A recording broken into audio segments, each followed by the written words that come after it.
Well, howdy folks, welcome back to the shop. So today we're going to do something a little bit different here. So I found a TV that was being scrapped, and whenever I plugged it in there, it actually looked perfectly fine. And then when I brought it home, you can see that the screen is pretty dim. First thing I thought was the backlight's going bad, but in this case I don't believe that's the issue. I went through the TV itself, went through all the settings, went through the brightness, went through all that. Even did a factory reset, nothing seemed to help. But you can see the laptop and the TV is playing exactly the same picture, and the laptop is a lot brighter than the TV itself. So this is an LCD TV. It's an Hitachi. It's a 40-inch. It's a 40C311. My thought was if I could fix it relatively cheap, I was going to put it in the shed, put it in the garage or something like that to watch a game while I'm doing other stuff. So basically what this video is to kind of walk you through on how to troubleshoot and maybe possibly repair one of these TVs. So my first initial thought was the LED backlights were going bad in this. Well, I don't believe that's the case. I'm not positive. I'm not in it yet, so I don't know. But just as a note, if you have LED backlights are usually bad. They're usually out. I mean, there's no screen. You have volume, but it's just a black screen. And if you do have that issue with your TV, if you take a flashlight and shine it in around the corners and wherever, a lot of times you can see that picture behind there. And if that's the case, usually it's a power supply problem on the one board, or it's your LED backlights itself. They went bad. And you can usually get those LED backlights relatively cheap online. I've seen them anywhere from $30 to $100 or so dollars. A lot of times they're relatively cheap, and usually it's just one strip that goes bad. So you can either change just one strip, or you could change the LED by itself, or just change them all. Anytime I'm in there, since it's such a pain to get the TVs apart, because you have to take the screen out, you have to take all the stuff off the TV, to me it's easier just to replace all of them. So that's usually what I do. But like I said, I'm not sure exactly what's wrong with this. The other main problem that I see with a lot of the TVs that I've repaired, other than the LED backlights, is power supply. So what happens is it's usually the capacitors go bad, and then it can't produce enough voltage or clean enough voltage for the other circuitry to operate correctly. So you get funky displays, kind of like this right here. And sometimes it won't give enough power to light the LEDs, or maybe it's dragging it down. There's other issues that could cause that. But anyway, so let's walk through and see what we can find wrong with this TV and see if we can fix it. Like I said, I haven't ripped it apart yet, so I'm not sure exactly what's wrong with it. But this is basically a guide to help you repair your TV if you wish to do so. So with that said, guys, let's flip it on its back, or on its face, I mean. And that's why there's cloth down on this table here. You always want to set it down. A lot of times I like to set it on the couch or a bed. To me, it's a lot easier to work on them. But this works just fine here. So okay, let's with that said, guys, let's flip it over. Let's take off the back here and see what we can find. All right, so we got the TV flipped on its face here. And one of the first things you want to do is make sure you unplug your TV. You don't want to be putting any screws and anything, dropping anything, and getting it on the circuit board and shorting it out. And then the other thing is unplug all your inputs, whatever inputs you have. And this TV looks like it's relatively easy to get apart. Looks like you have your screws right here, and then there's some on the face down here, and then pretty much the back comes right off. So with that said, let's get the screws out.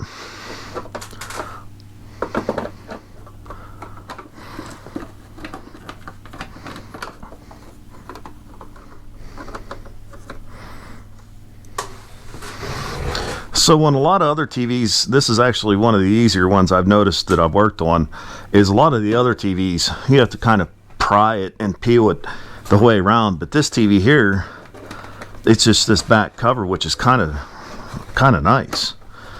So we kind of got to work this up a little bit here. And then on this one here, it's a little bit of a pain because you kind of got to pop the power cord out of here. And I don't remember exactly how this one comes apart. And then whenever you peel this back up like this on any TV you work on, is be very gentle, because there could be cables attaching to this circuit board. You can barely see through the picture here. And there's one, it's really hard for you guys to see, but it's right here. This one needs to come off, and you just pull gently and it comes off. And then here's the power supply that comes in, or the power cord that comes in. And in fact, we don't have to take this off, so I'm just going to set it to the side right there. But this cable that unplugged here, a lot of times there's controls and stuff down through here, but this one here is actually the speakers. So there's a speaker here and a speaker in here somewhere, and that's what this cord here is for, or this plug. So all right, so there's the circuit board, and let's zoom into it here and see what we can find. Okay, so here's the main circuit board, and I don't know if you can see it. It's really hard to see in the camera from what I can tell, but you know, these are the capacitors here, these guys right here, and these guys. So these guys here are the high voltage supply that usually feeds the LED backlights. They usually feed them with fairly high voltage. So like I said, that's why you make sure, and that's also why I unplugged the main power coming in from the board, because these will store power in them. So definitely try not to touch any of the leads and stuff until after, you know, it dissipated its voltage there, because otherwise you can get shocked from this. But with a quick glance, and I'll try to get a zoom in and show you, this capacitor, it's all puffed up. So the top of it is kind of popped up this way, and so is this one. And it also has a little bit of, it looks like brown stuff coming out of it. So in other words, this capacitor is definitely degraded, and it's popped up, and it's starting to leak some fluid and stuff out of it. So my guess is that's probably going to be our problem. So what we're going to do is we're going to take this circuit board out. We're going to look at these capacitors and get them in order, and then we're going to replace them. And anytime I'm in here with these type of circuit boards, is I usually replace all the capacitors, especially the larger ones. So I'm going to replace these guys, probably these, obviously these, and this one's starting to puff up a little bit, so it's going to get replaced as well. And some of these smaller ones, like down here and here, a lot of times I don't replace them. But whenever I go to order, I'll look them up anyway, and if they're cheap enough, I'm just going to go ahead and order them or get them as well. So with that said, let's try to get the circuit board out. And be gentle with these plugs here, kind of wiggle them back and forth, pull them up. This one here has a keeper on it, so you squeeze that, kind of rock it, and pop it out. Then this one here, pull it just like that, and then it looks like it's held in with 4 screws here. All right, I'm going to set the screw right up here. So here's another one down in here. And then there should be, all right. These metal clips here, sometimes if you lift them up and just pull them, they kind of pop in there like that. So we'll set that up here too. This one we might not have to take off. So let's get this screw here. And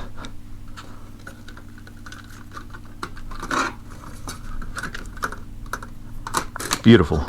And so there, we got the board loose. So all right, I'm going to set this up on the bench, and I'll bring you right back and kind of give you a shot of it.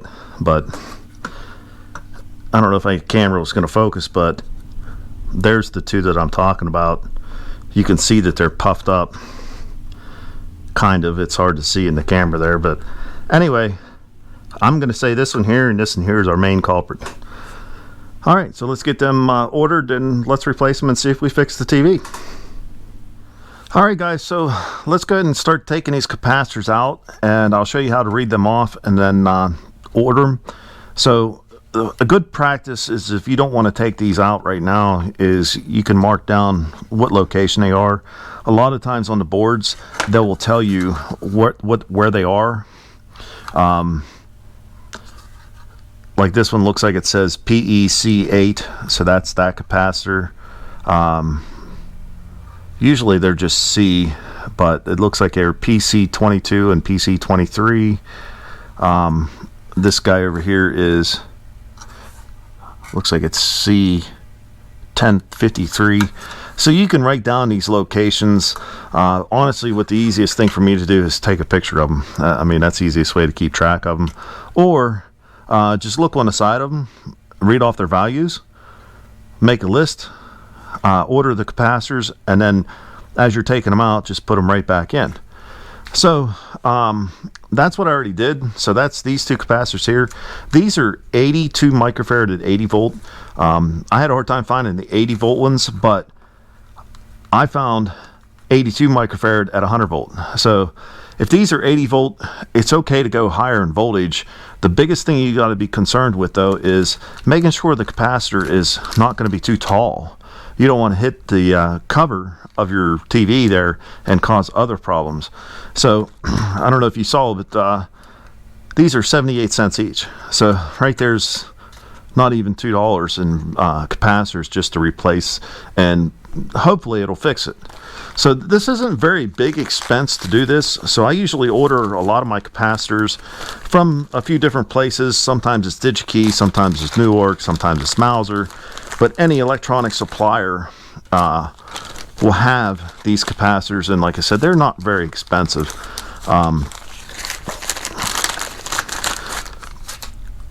So you can see on the side of these gives you the value, and it may be hard to see in the camera here, but what that says is 82 microfarad 100 volt. So you can see they're a little bit taller, but what I was thinking when I ordered these, as long as they weren't taller than this guy here, this transformer, it's going to clear the cover, because you already know this is one of the highest spots on that. So as long as it clears this, and this is a transformer, you're fine. So there's the two capacitors we're going to change first, these guys here. So let's start changing them. I use a regular soldering iron. You can use the ones that have the built-in solder sucker in them. That's fine. Sometimes you get a good one, they work really good. This is my just a little handheld solder sucker. I prefer these. They seem to have less problems with them. And then I use solder wicks sometimes, and the solder wicks to help clean up the pads. But other than that, it's pretty simple. So right here's the pads, and all we're going to do is heat them up. And sometimes you have to add a little bit of solder to them to get them to flow a little bit. And this is just regular solder. Electronic solder, I should make note of. A lot of stuff is now lead free.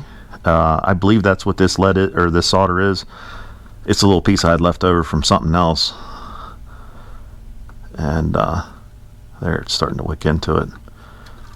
And I always, like I said, like to add a little bit of solder to them to kind of get them to flow a little bit better. But then you just hold it on there, let it heat up just a second, and hit the button.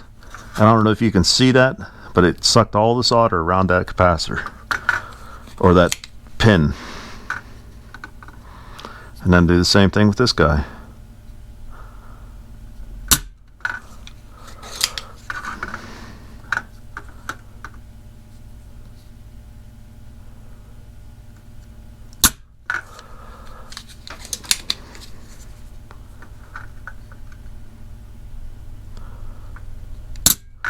And one thing you don't want to do is, you can see that the solder's pretty much gone around them pins. You don't want to just sit there and pry them. What I like to do sometimes is heat up the pin, and you'll feel it go free just like that. And then if I push on it, I can see it's moving free. So I like to do that with each one of them. Because if you pull on these pads and you rip these guys off, if you're really good at fixing them, you can fix them, but sometimes you can't, and then you're back to square one. You might as well throw this thing away and just replace the whole board. Alright, that one's free. And these guys here, these top two, they must be tied into this big pad here, so it's drawing a lot of heat, so we might need to get a little bit more solder on it. And the biggest thing that I can say is patience. I mean, you're not in a hurry. And yes, anybody can do this.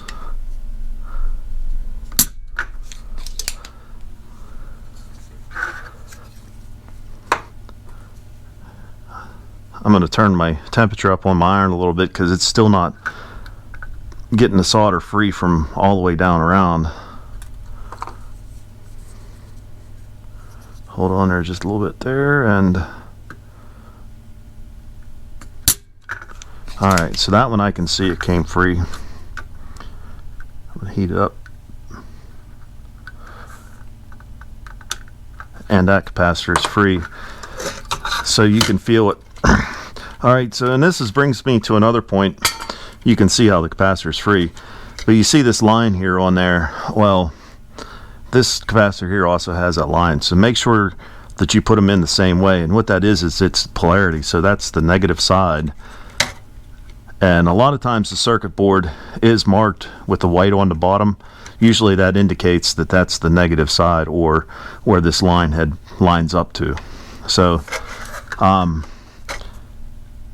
but that capacitor is also sucked in at the bottom, and then it's also popped out on top. So that capacitor is definitely bad.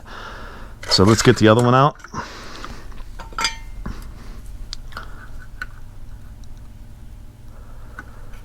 And this may be boring for some of you.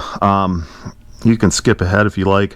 In fact, I'm probably going to pull this one out, and then I'm going to go ahead and just do all the rest of them, and then bring you back, because this is kind of boring. But did it come free? Yes, it did. And there you go.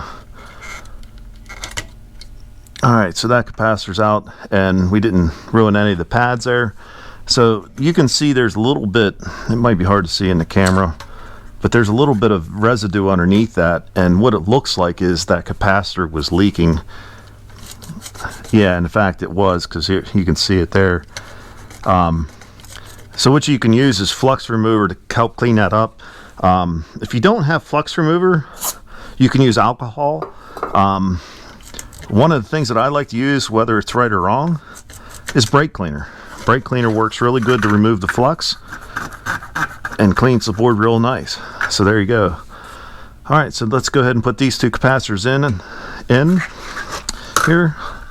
And like I said, line up the lines. So you just put them in just like that. So you slide them all the way in, make sure they hold flat. Usually I lay them on the table so it holds them flat. And then put a little bit of solder around them.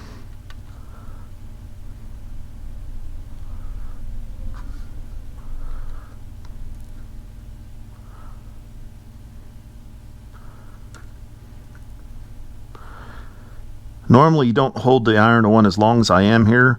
The reason why I'm holding the iron on a little bit longer is because of the extra heat that I need to get into, let it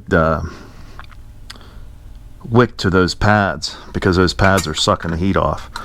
But other than that, trim off the excess.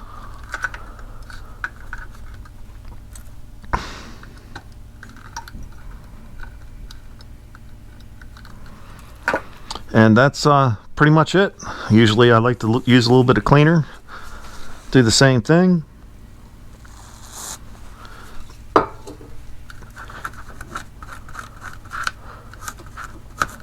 brush works better, but I couldn't find one. And there you go. Now we have two new capacitors in there. So I'm going to go ahead and do the rest of them off camera. So I am going to go ahead and change this one, these two over here. I actually did order these ones here because they were relatively cheap. So I'm going to go ahead and change all these, but that's the basic procedure how to change them. And then I'll bring you back, and then we'll install the board and see if we fixed it. So hang tight. Alright guys, you can see all the parts that I took out. So these are all the capacitors that I removed. And there's some little guys. And these little guys here actually were replaced with these guys here. As long as it clears the cover, it really doesn't matter. These were just really small packaged, but these are the same value as what those were coming out, so they will work fine. But I went ahead, I changed all the capacitors in this board completely. You can see all of them laying here with all the new ones, and like I said, I bought them from either DigiKey or Mauser. I think it was DigiKey this time. And the total cost of all these capacitors was right around $12. It might be $13 or $14 with shipping, but that is it. I mean, it's not very much, and that's why I went ahead and changed all of them. So I just wanted to show you the back side so it's all together. So the only thing that's left here to do is install it into the TV and see if it fixed our problem. Hopefully it did. All right, let's try it. All right, so here's our board. We'll go ahead and get him slid in here. Whoop, I knocked this guy loose. I didn't mean to. He just kind of clips in there. But so that guy slides in there just like that.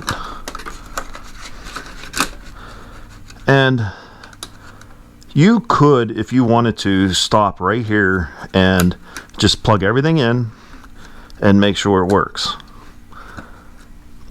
But to be honest, I don't know if it'll work or not.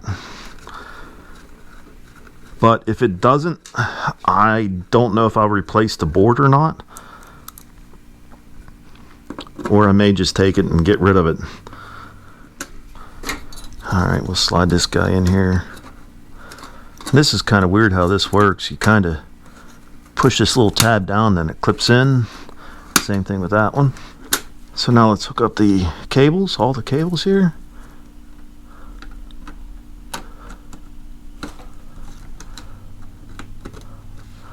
Alright, there's that one. Okay, so that's all the cables. I think we're going to go ahead and close everything up. You don't really have to. You could stop right here and check it. But like I said, I'm not sure if I'm going to go any farther with the TV if it doesn't fix it. I know it's only $12, but $12 isn't bad if you lose $12. So we are going to go ahead and put it all back together like it was. Alright, so I'm going to go ahead and get all the screws in. I won't bore you with that. So I'm going to bring you right back and let's see if this thing comes on and see if it works. Well guys, what do you think? Should we plug it in and see? I'm hoping for the best. Here we go.